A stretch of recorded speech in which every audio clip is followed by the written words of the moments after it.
I'll queue up with like attunement on my hotbar or whatever. What? Like being able to switch between Yes, queues. backstep and attunement. That's Yeah. exactly how I would play my samurai. My 2 additionals.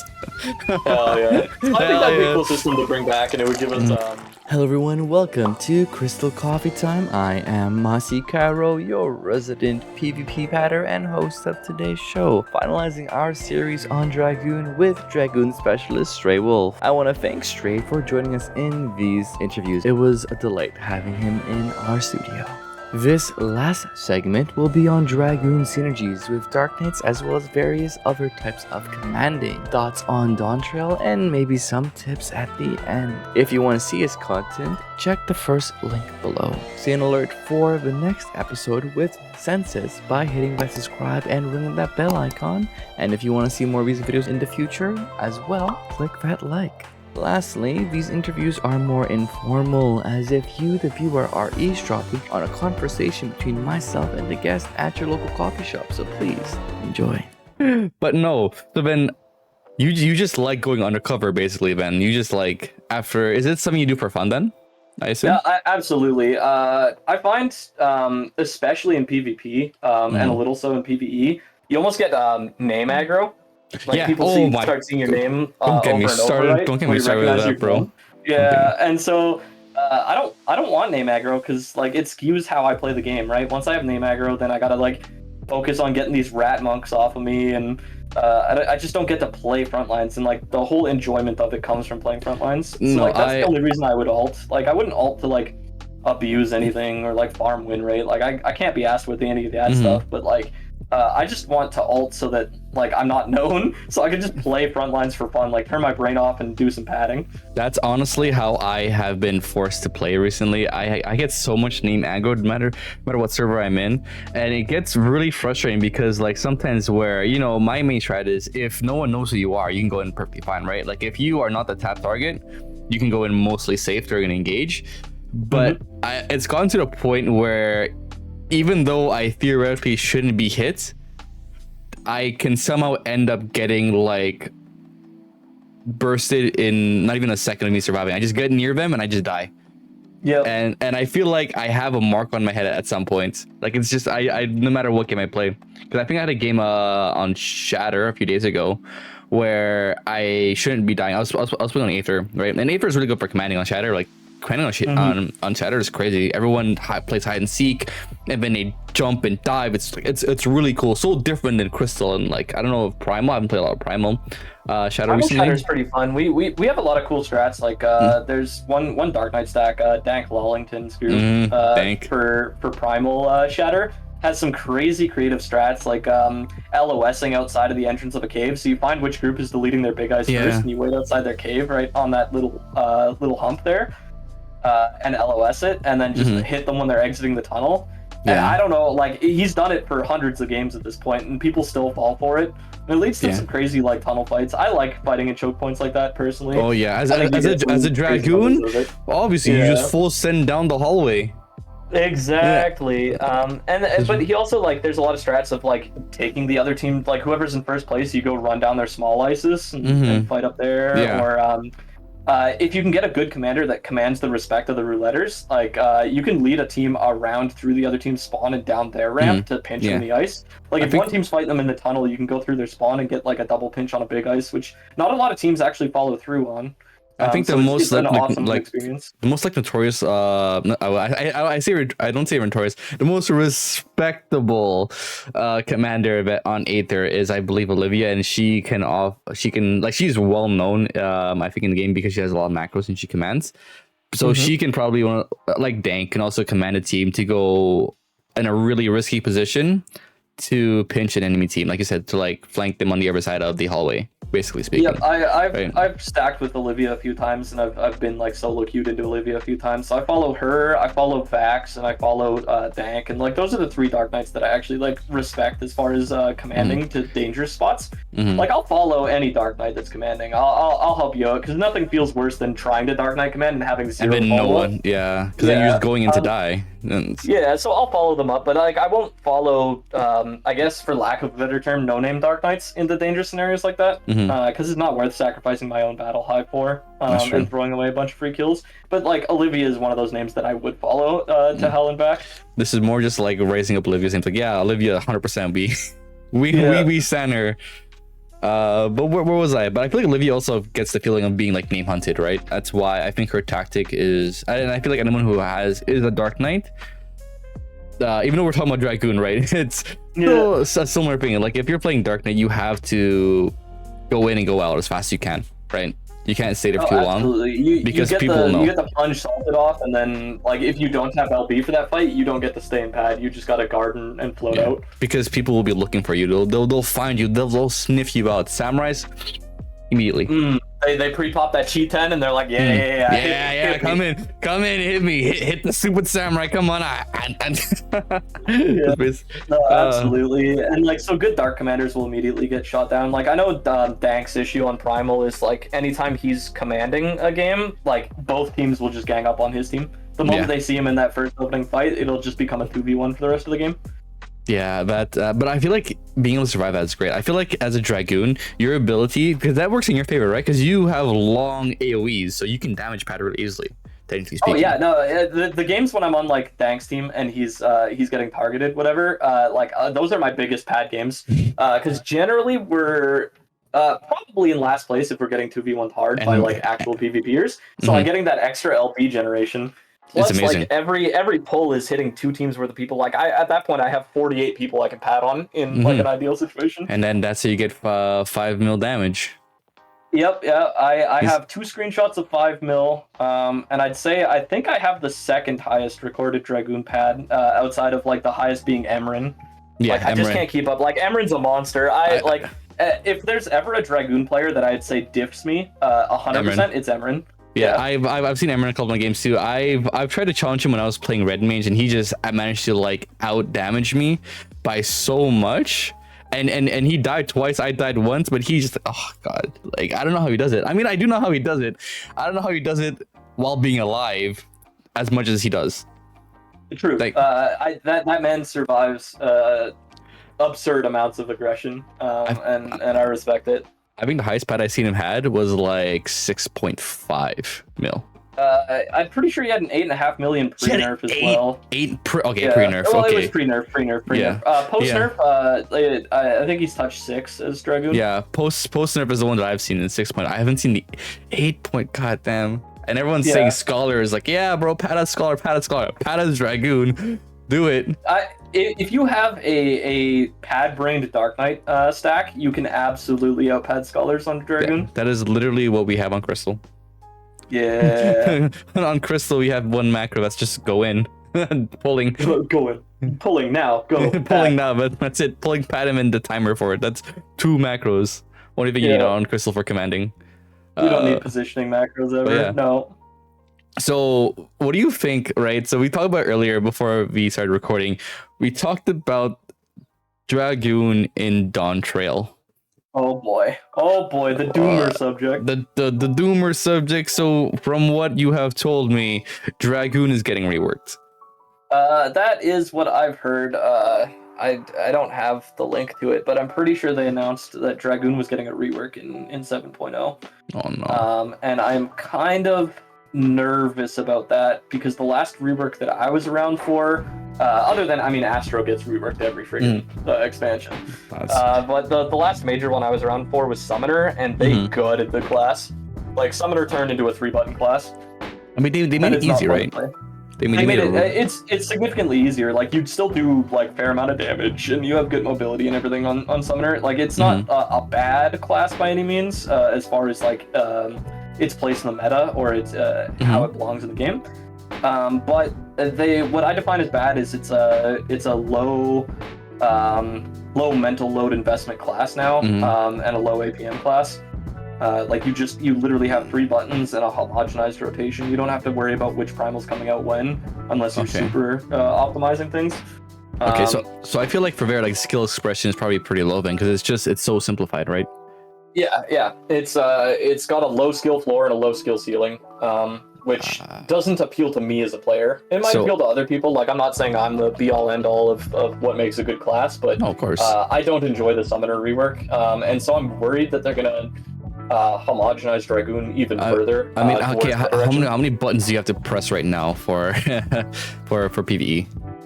For PvE Dragoon? Yeah. Let me tab over to Final Fantasy with my hotwire. Oh boy. Counting. 1, 2, 3, 4, 5. It's an AGCD combo for sure, but then you've got 3 buffs, your jumps, so you've got 5. So what, like 16 buttons? Something like that? So I feel like what they're gonna do is they might just condense a lot of the buttons together, man. Because that's what they did from old PvP to new PvP. They condensed a bunch of buttons together to do the same actions. Like, you know, was it like Life Surge?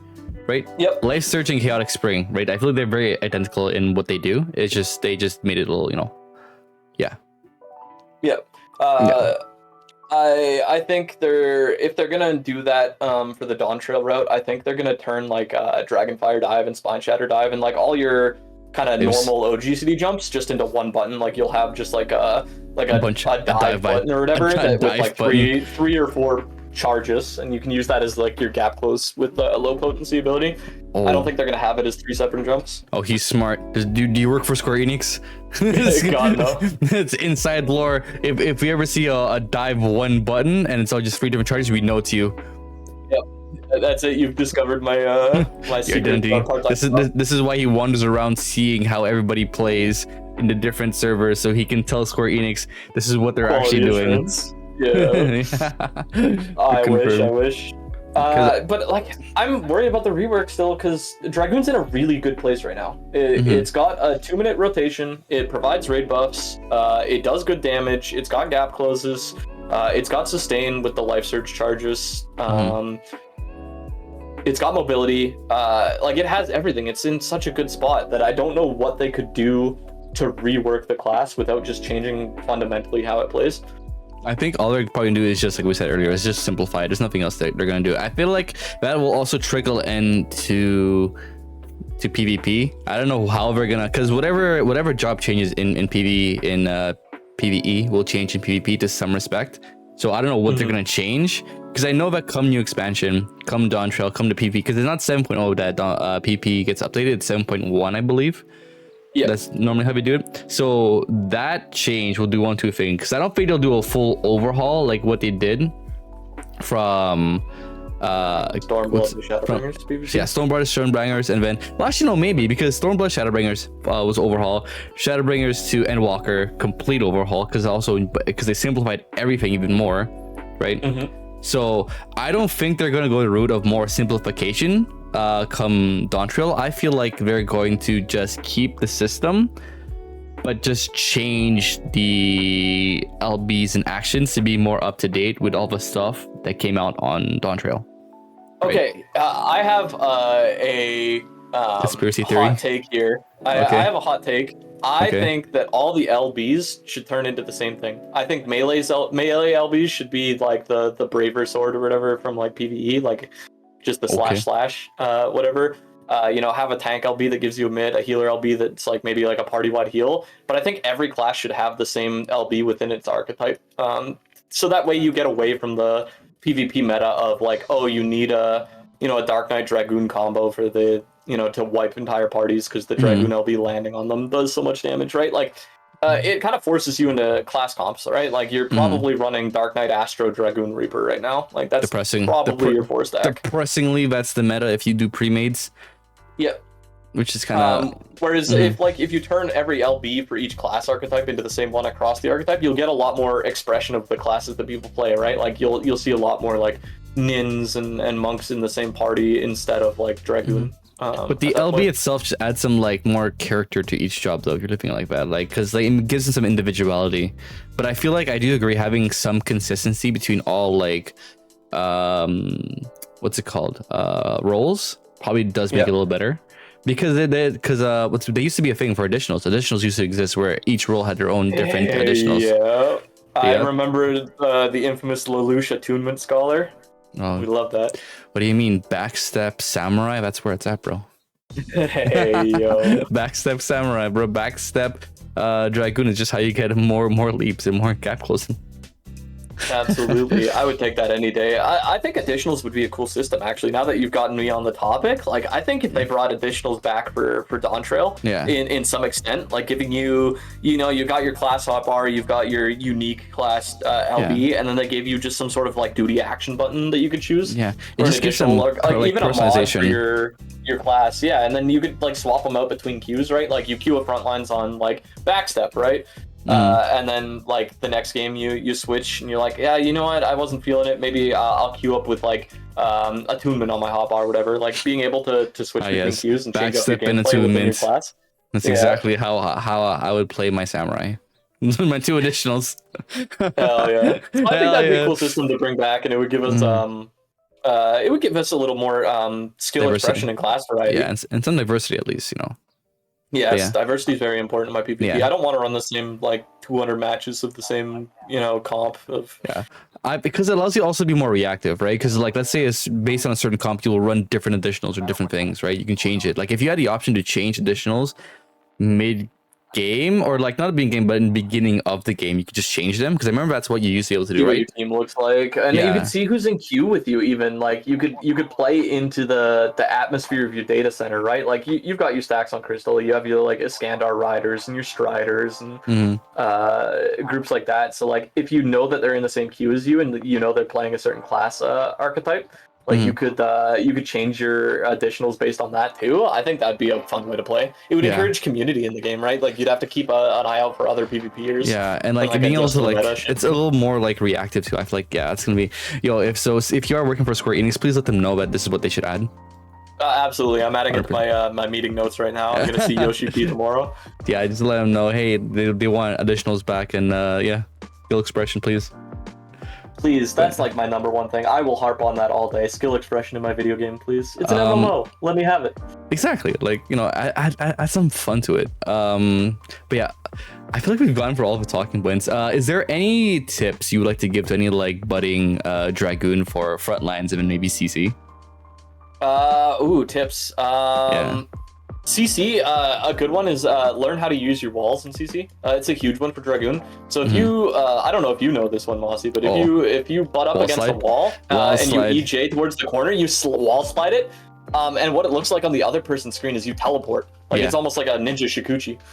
Yeah, this one I remember. That movement, if you're a CC Dragoon, it helps you so much. Because once you teleport behind people, a lot of people are very like tunnel visioned and like forward focused players. So if you end up behind them, they're not even going to realize it, and you get so much pad for free. Okay. Yeah, I remember doing that a lot during dueling. We never really talked about Dragoon and dueling. I don't know how much you do dueling.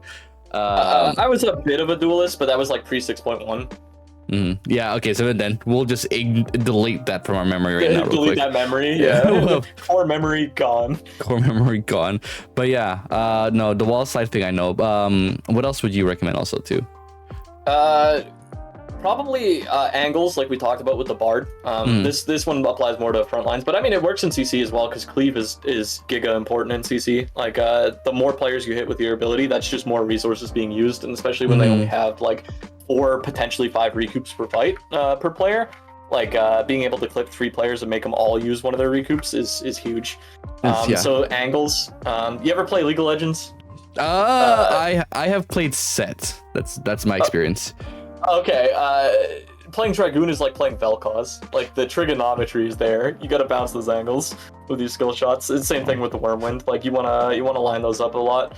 And then with FLs, like don't be afraid to use EJ aggressively. One of the things I note of like the average Dragoon in frontlines is they're like saving EJ as a getaway tool, and it's costing them damage for their team and positioning issues. So if you really want to improve, learn when it's appropriate to use EJ aggressively and when it's appropriate to use it defensively. Okay, but yeah, that makes a big difference, because a lot of your big damage is hidden behind elusive jump. Yep. Right? Yeah, so Whirlwind Thrust is your single highest potency ability at almost 4x the rate of any other ability. Yeah. So that's especially if you hit the target. Yeah, it's huge. All right. Yeah. Awesome. Great. We should have you back in for some time. Maybe like if you ever do like a stream or do like a stream collab, I feel like that would be really fun. Yeah. If you ever want to stack together in FLs, like I said, like I don't have a dedicated stack or whatever, so feel free to hit me up. Yeah, I'm in like 8 different servers with you, Masie, so like you can tag me in any of them. Well, all right. But yeah, so your Twitch is in the description below, and it's for you do PvE as well as now PvP. Forced to. Correct. Yeah, I'll be doing Dragoon content for both. Except actually PvE. I'm doing Dancer for Dawntrail. Well, his range. No, okay, we don't talk about that. This is Dragoon only. We don't talk about that. The other Ds. The other Ds. It'll be the other Ds. It'll be there's gonna be a lot of Dragoon content for PvP coming up through my Twitch and my YouTube soon. Okay, so great. Focused on LP. We'll probably grab your YouTube as well. You know, send that over when you get the chance. And yeah, perfect. Yeah. Awesome, great. Yeah, okay. Thank you for coming to today. Of course, thank you for having me on. This was a pleasure, and I look forward to coming for more collab streams and any other future content you want to have me on for. Yeah, awesome, great. Okay, and yeah, that's basically it. Oh.